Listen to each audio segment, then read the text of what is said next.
Lebanon में आसमान से बरसता हुआ बारूद थमने का नाम नहीं ले रहा। हिजबुल्लाह के तमाम ठिकानों को एयर स्ट्राइक से तबाह करने के बाद जमीनी एक्शन भी जारी है। वहीं दूसरी ओर हिजबुल्लाह भी लगातार रॉकेट अटैक कर रहा है। जंग के दौरान पिछले 24 घंटे में क्या कुछ हुआ है वो इस रिपोर्ट के जरिए देखिए।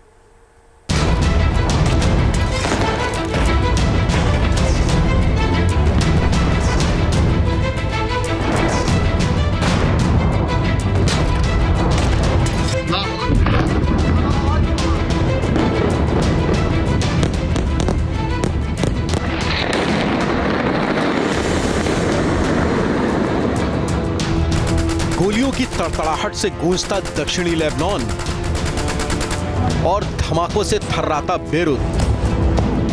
कब कहां कौन सी मिसाइल पर बैठे यमराज से सामना हो जाए कोई नहीं जानता। आसमान में मिसाइलें रेस लगा रही हैं, जमीन में बारूदी गंध समा रही है। दुनिया का सेंटर कहे जाने वाले मिडिल ईस्ट में ऐसा ही हो रहा है और नॉनस्टॉप हो रहा है।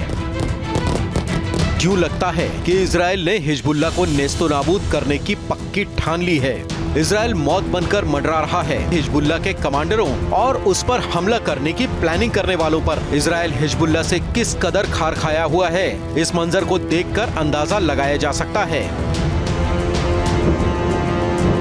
ये बेरूत के सिन एल फिल इलाके की तस्वीरें हैं। एक के बाद एक कई एयर स्ट्राइक से पूरा इलाका थर्रा गया। इजरायली फाइटर जेट ने हिजबुल्लाह के ठिकाने को धुआं कर दिया। एक के बाद एक विस्फोट की आवाज दहशत पैदा करने के लिए काफी है। आग और धुएं के गुबार के सामने हिजबुल्लाह के लड़ाके बेबस नजर आ रहे हैं। आधी रात में बेरूत के दाहिया इलाके में इजराइल मौत बनकर बरसा। एक रिहायशी इमारत पूरी तरह बर्बाद हो गई। धमाका इतना भयानक था कि कई किलोमीटर दूर तक आवाज सुनी गई। इजराइल के हमले की दूसरी तस्वीर देखिए। चीख पुकार और धमाके की आवाज बेरूत में बर्बादी की कहानी बयां करने के लिए काफी है।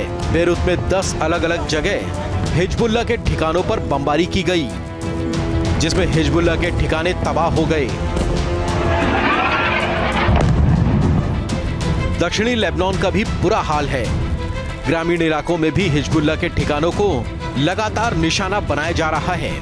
एक तरफ इजराइल हिजबुल्लाह को खत्म करने की कसम खा चुका है, तो वहीं दूसरी तरफ हिजबुल्लाह अभी हार मानने के मूड में नहीं है। हिजबुल्लाह ने इजराइल पर 110 से अधिक रॉकेट से हमले किए। गोलानी बैरक और कारमील बस्ती पर रॉकेट से बमबारी की गई। फलाक 2 मिसाइल से सासा बस्ती को निशाना बनाया गया।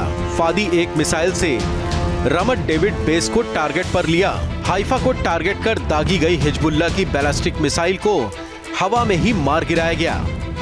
हिजबुल्लाह के रॉकेट अटैक से डेर अल असद करीमेल में 3 लोग घायल हो गए। इजराइल सजग है। उसका एयर डिफेंस सिस्टम हिजबुल्लाह के रॉकेटों को आसमान में ही मार रहा है। בתור הערכת מצב שקיימנו היום, הוחלט על עדכון ההנחיות לעורף, כך שיתאפשרו התקהלויות של עד 2,000 איש מאזור הכרמל דרומה. एयर स्ट्राइक के जरिए इजराइल हिजबुल्लाह को तबाह कर रहा है, लेकिन ग्राउंड एक्शन में उसे भारी परेशानी हो रही है। जब इजरायली सेना मरून जंगल की ओर बढ़ रही थी, तब हिजबुल्लाह ने गाइडेड मिसाइल से मरकबा टैंक को निशाना बनाया। अब तक हिजबुल्लाह ने 6 मरकबा टैंक को नेस्तोनाबूद कर दिया है। हिजबुल्लाह ने ग्राउंड एक्शन का एक प्रोपेगेंडा वीडियो भी जारी किया है, जिसमें एक हिजबुल्लाह लड़ाके को रॉकेट लॉन्चर से हमला करते हुए दिखाया गया है। हिजबुल्लाह लड़ाकों की वजह से इजराइल का ग्राउंड इन्वेजन अड़ाई से शहर से आगे नहीं बढ़ पाया है।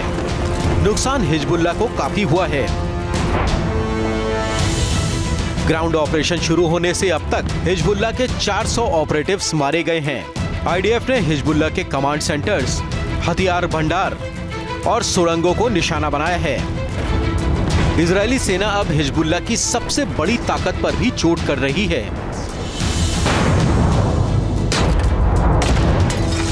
हिजबुल्लाह की अंडरग्राउंड टनल को भी खत्म किया जा रहा है। तस्वीरें देखिए, ऐसी ही एक सुरंग को इजराइल ने अपने कब्जे में लिया है। टनल के अंदर जमीनी लड़ाई में इस्तेमाल होने वाले कॉम्पैक्ट बैग दिखाई दे रहे हैं। कैमरा जहां तक जाता है वहां तक सुरंगों का जाल दिखाई दे रहा है। सुरंग के अंदर बिजली और हवा की सप्लाई के प्रॉपर इंतजाम है। इन टनल के दम पर ही हिजबुल्ला अभी भी इजराइल को कड़ी टक्कर दे रहा है। फिलहाल आईडीएफ ने इस सुरंग को बंद कर दिया है, लेकिन अभी भी ऐसी हजारों सुरंगें हैं जिनसे इजरायली सैनिकों को बड़ा खतरा है।